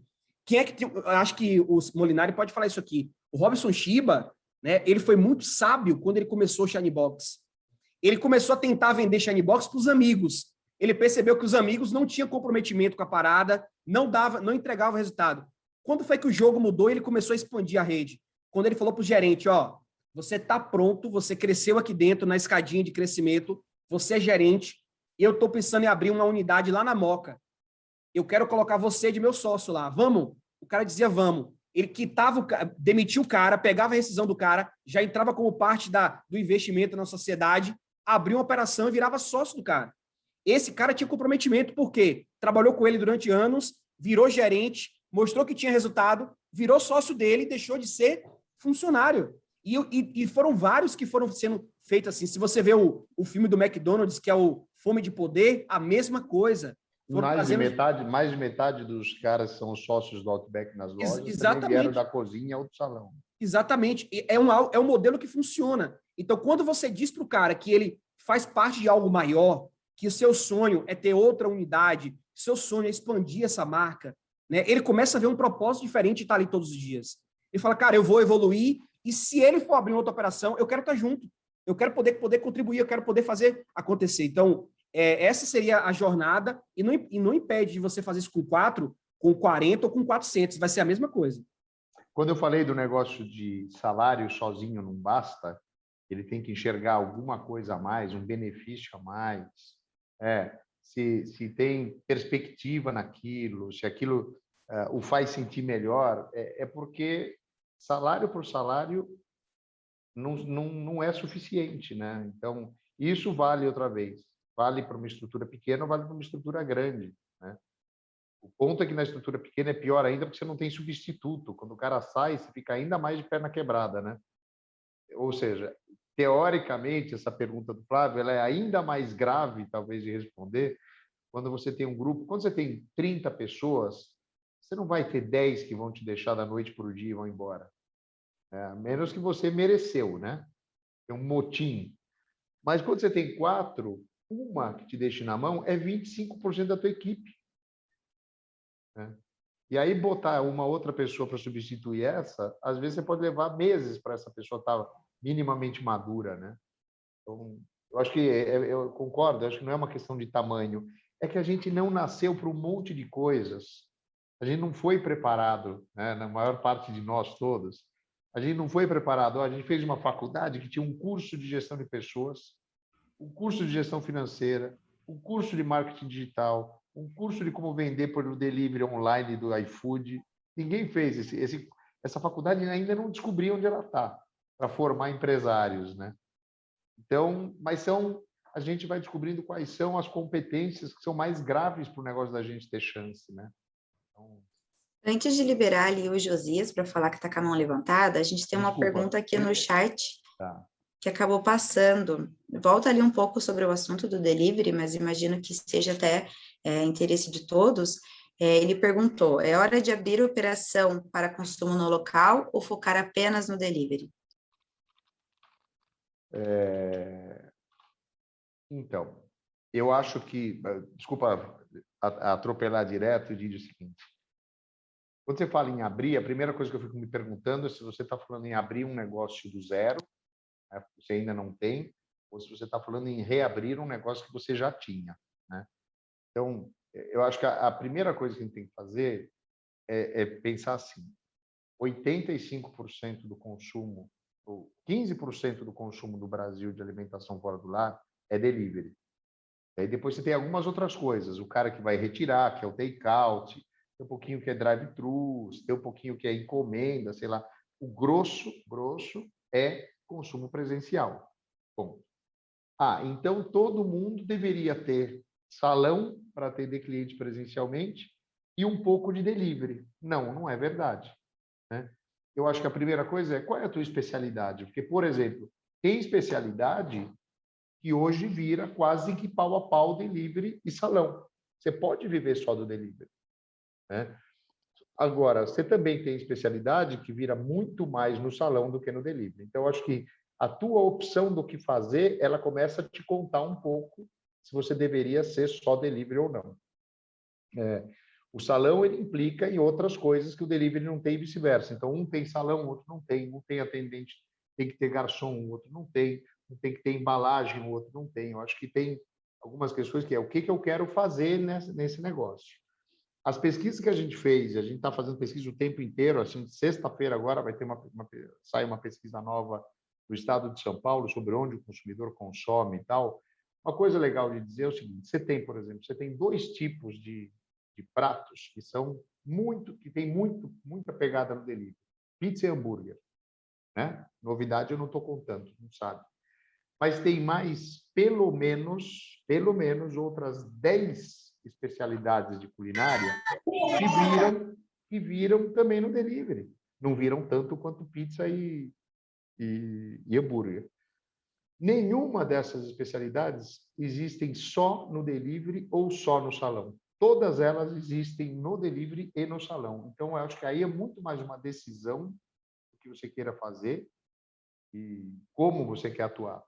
A gente está defendendo muito uma tese um pouco nova nesse mercado.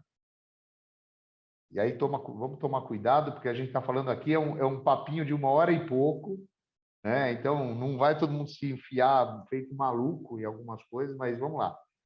A gente está defendendo muito, dependendo do que seja a tua infraestrutura, a tua competência na cozinha, você como gestor e tal, que você possa pensar, por exemplo, você pode ser uma churrascaria que você pode criar uma outra marca, uma outra operação para vender hambúrguer só no delivery. Você é uma casa de massa, por que você não pode ter uma pizzaria? Então, a gente está defendendo muito uma coisa que tenha um nome, né, que virou modinha, que é a Dark Kitchen, que é você ter uma operação de cozinha destinada para uma especialidade ou uma marca separada que é só para o delivery. Então, eu acho que não tem... A gente está vivendo tempos em que a gente tem muitas possibilidades, né? Tem muitas possibilidades. O consumidor é o seguinte, ele tem um misto que a gente chama de momentos e ocasiões de consumo. Então, ele pode ser café da manhã, lanche, almoço, jantar, happy hour, durante a semana, no final de semana. O consumidor brasileiro, da mesma forma que o consumidor na maior parte do mundo, ele não consome em um momento só. Então, por exemplo, o delivery no Brasil, quais são os 2 principais momentos em que se consome no delivery? À noite, durante a semana, e à noite, no final de semana. Só à noite? Não, mas é mais à noite. Que horário que tem mais tráfego de pedidos nos estabelecimentos? É durante o dia, né? Então, isso permite a gente... eu estou não respondendo a sua pergunta, né? Eu estou só deixando um pouco à vontade para dizer o seguinte, eu acho que essa é uma decisão que você pode tomar. Acho que é uma decisão que dá para você tomar. Se você fala o seguinte, eu vou ser um cara só de delivery, tem 100 mil estabelecimentos fazendo isso no Brasil hoje. Não é? Eu não falei 1.000, 100 mil. Então, tem espaço, senão não teria 100 mil fazendo. Existe hoje 350 mil estabelecimentos ligados aos marketplaces no Brasil. Se tem 350 mil, todos estão ganhando dinheiro? Acho que não. Mas tem gente ganhando dinheiro, tem gente prosperando. Então, eu acho que vai muito de definir um pouco o que eu quero ser. A gente, no nosso ramo, a gente para pouco para pensar o que a gente quer ser, que público que a gente quer atender, que comida que eu quero fazer. Tem gente que, por exemplo, que o dono do restaurante detesta a gente, né? O cara não quer atender. Aí, quando entra um cliente no salão e fala, ai, cacete, jura por Deus, ele não gosta de cliente na porta do restaurante. Então, eu acho que tem um pouco de reflexão para fazer. Isso é filosófico que eu estou falando, mas eu acho que a gente tem que voltar um pouco para a prancheta. Falar, deixa eu pensar coisas que eu devia ter pensado 10 anos atrás ou 5 anos atrás que eu ainda não pensei e redefinir o meu negócio. Agora, a última coisa para parar de ficar no repeteco. O que eu estou vendo demais acontecer, não sei se vocês também estão vendo, se são só os exemplos que eu conheço, é gente que não está fazendo uma boa harmonização do delivery com o salão. E está matando, por exemplo, o salão, ou vice-versa. Tipo, é o cara que passou o ano passado inteirinho vendendo delivery, e quando o salão voltou, ele continua deixando o motoqueiro passar pelo meio do salão, pelo meio das mesas, coloca deixa o motoqueiro a 50 centímetros de distância da mesa que tem o casalzinho namorando, né? E que aí começa a descobrir, poxa, o salão não está mais pegando, né? Ou coisa do tipo. Então, a gente agora vai fazer parte da nossa vida. Há 2 anos atrás, o delivery era 7,5% de todo o food service. Hoje é o dobro. Faz parte da nossa vida.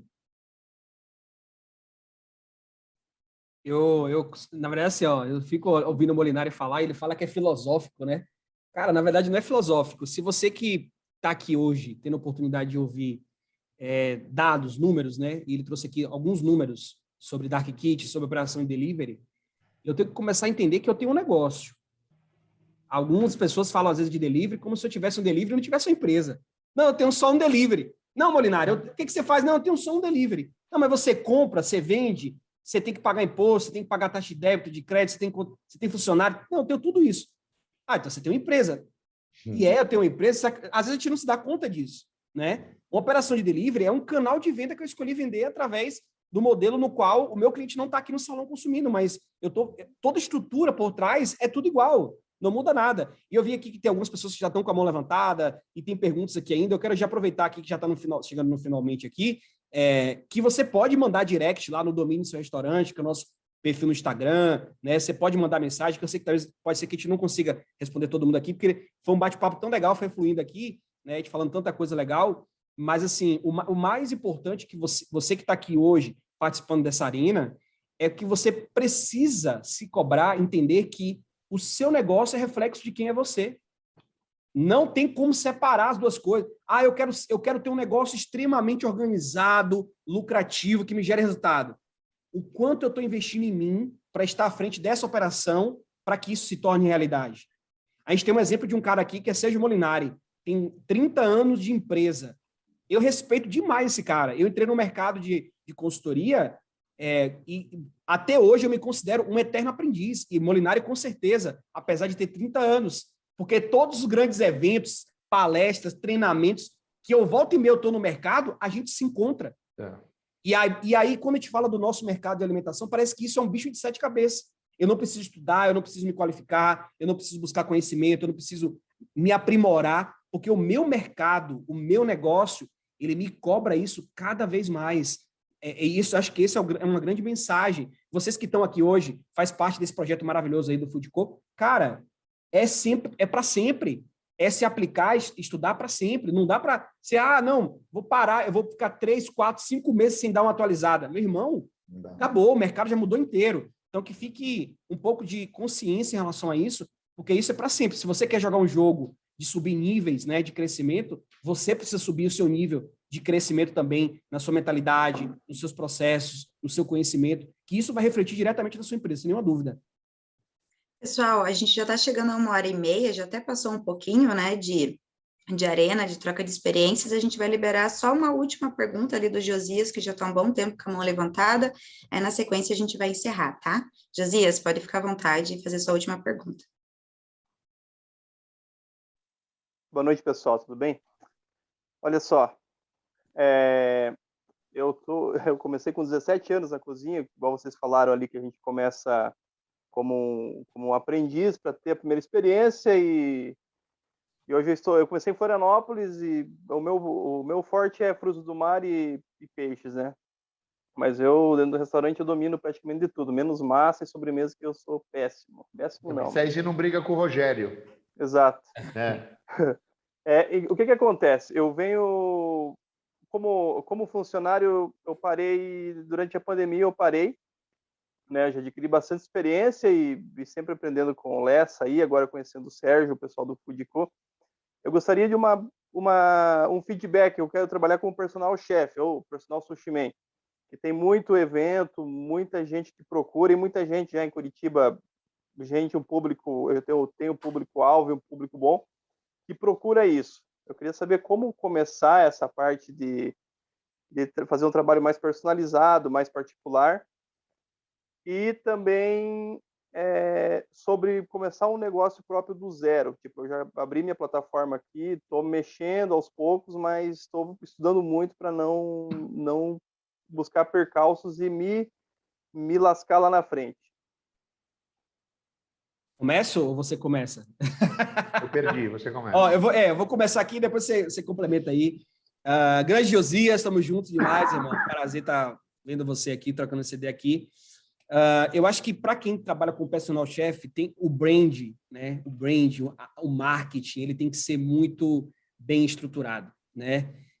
Você já sabe trabalhar, você tem uma habilidade, você tem conhecimento, e você precisa saber se vender, né? Precisa saber gerar valor pelo que você faz.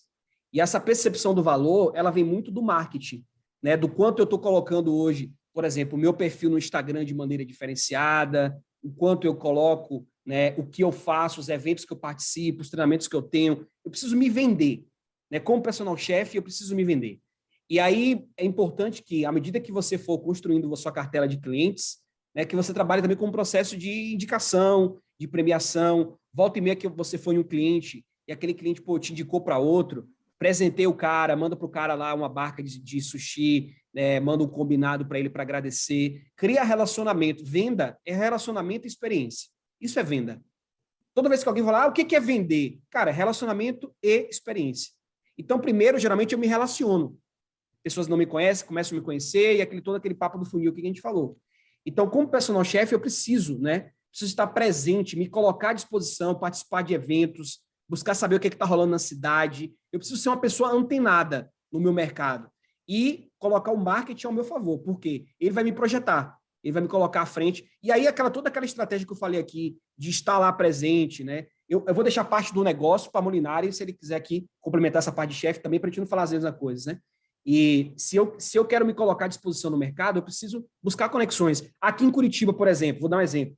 Tem um chefe de cozinha, que ele é chefe de cozinha, foi durante muito tempo chefe de cozinha do Nômade, no Noma Hotel, que é o Lene Palhano. Depois ele abriu, né, o Obst lá, e agora ele está montando esse formato que você tem, de personal chef, fazer um atendimento delivery e tal.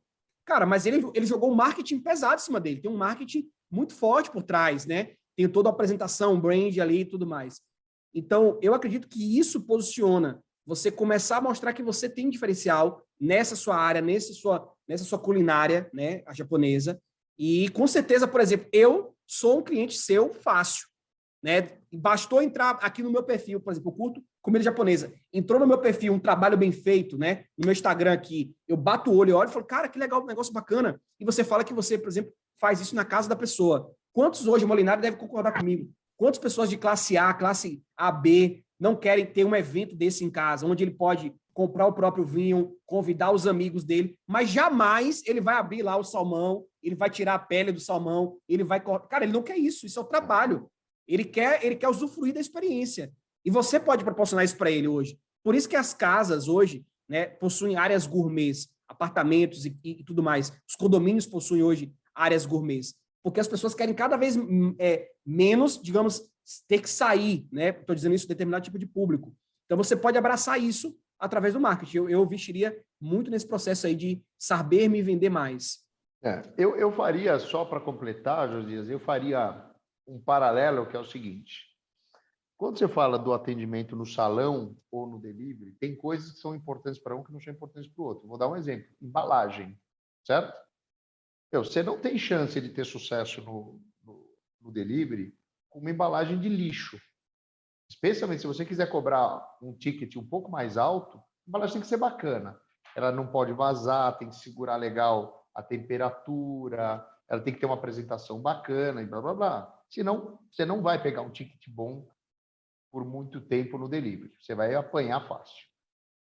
Quando você vai para um personal chef, eu, no teu lugar, a primeira coisa que eu faria é o seguinte, eu faria duas coisas. Uma delas é, eu entraria nos 20 sites de personal chefs para ver quais são os argumentos, quais são os elementos que eles mostram, porque, assim, o dolman que você vai usar é legal, né?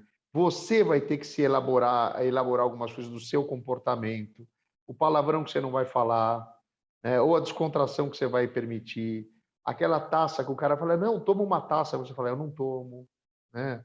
Tem uma dúzia de comportamentos, por exemplo, que são, por exemplo, a tua embalagem, né? Que é o que não é preciso nem no salão, da mesma forma que você está na tua cozinha normalmente. Você não precisa no delivery, mas você precisa no personal chef. Então, eu primeiro procuraria entender um pouco esse universo. Você provavelmente já fez isso, se não fez, faça. Porque não custa simplesmente zero, vai consumir só tempo. Vai fuçar um pouco o que os personagens chefs que estão na balada há algum tempo, né? Porque já tem gente que já está há alguns anos nisso, né? E aí monta uma listinha. O que eu deveria cuidar para poder enfiar a cara nesse negócio de personal chef? E você vai descobrir que todos eles têm alguma coisa em comum, que é essa questão do marketing pessoal. Porque aí é muito, não é o sushi, aí é o Josias Sushi Man, né? Mas eu iria um pouco por aí. Então, vê bem, quando você vou fazer o último exemplo, um drive-thru. O que a gente espera no drive-thru? Um pedido que flui rápido, sem falha, um pagamento rápido, uma pegada rápida na comida e seguro que você não vai ser assaltado nessa fila. Que hoje em dia, infelizmente, tem essa modinha de assaltar de drive-thru. Então, no drive-thru não é a mesma coisa que é no delivery, que não é a mesma coisa que é no salão, que não é a mesma coisa do personal. E aí vai. Então, eu acho que não adianta replicar simplesmente o fato de você ser um sushi man de mão cheia, um cara que pilota a cozinha, porque quando você vai para lá, por exemplo, eu não consigo imaginar, eu já contratei várias vezes personal chef para a família, eu não consigo imaginar um cara que faz o mise en place de lixo. Né? Pô, a família fala, olha, é assim que eu falei que você devia cozinhar lá em casa. Minha mulher já me falou isso. Ela falou, você faz aquela zona lá na cozinha, é assim que cozinha. Eu pago e ainda tomo bronca. Né? Mas essas coisas fazem parte da experiência que você vai entregar e que vai replicar, e que vai fazer ter indicação, e vai fazer o cara te contratar mais vezes, e assim vai, né? Então tá bom, pessoal. Acho que foi muito proveitoso para todos nós, né? Quero agradecer em nome do Foodco ao Lécio e ao Molinari por esse tempo, por tantas informações valiosas, pela disponibilidade de estar aqui com a gente. Foi um prazer. E também aproveitar, então, e agradecer aos membros prêmios do Foodco, né? A gente fica muito feliz em ter vocês aqui com a gente, que a gente cresça, né, a nossa comunidade. Bárbara. Legal. Bom, da minha parte, prazerzão, Lessa, sempre bom estar com você, cara. E Foodco, companhia, começando aí a Paty, a Camila, que também está acompanhando a gente ainda, muito legal. E especialmente vocês, eu vou fazer só uma última mensagem, me perdoe. Em 1 milhão de estabelecimentos, eu acredito que uma parte vai se dar melhor do que a outra, que é uma parte que nessa hora da noite aqui, ó, 15 para as 8 da noite, ao invés de estar fazendo qualquer outra coisa, está aqui ouvindo o que a gente está falando, está participando da discussão. É gente que está estudando, que está se atualizando, que está buscando conhecimento. É esse cara, que são vocês, que são os caras que vão dar mais, que tem mais, vai ter mais gente entre vocês que dá certo do que o outro que não está aqui. Então, obrigado, de coração. Cara, concordo plenamente. Deixa eu bater palma aqui, que eu concordo plenamente. E quero agradecer também a participação de vocês aqui, tá junto com a gente. Molinari, você sabe que você mora no meu coração, parceiraço demais. Toda a família aí do Foodco, Paty, Camila, obrigado pelo carinho. E para quem quiser continuar acompanhando o nosso trabalho aí, é só colocar Domínio Seu Restaurante, Matheus Lessa aí que vocês encontram e a gente tá junto nessa, tá bom? Gente, obrigado, viu? Tamo junto demais. Maravilha. Posso tirar uma foto? Posso tirar uma foto? Molinari, Então, bora tirar uma foto, Molinari, atualizar. Liga essas câmeras aí, Só gente. liga Isso, a câmera, gente. Abre a câmera, pessoal. Liga essa câmera só para eu tirar uma foto aí. Boa. Vamos lá, 1, 2, 3. Aê! Agora a outra página, que tem 2 páginas. Vamos na outra, A vamos na outra. outra página agora. Vamos lá. Ó o Zéias lá, ó o Zéias. Aê, muito bom. Aí, bro. Muito bom, muito bom. Boa. Fechou. Gente, obrigado, tá? Valeu, gente. Tchau. Tchau, gente. Até mais. Boa semana. Obrigado.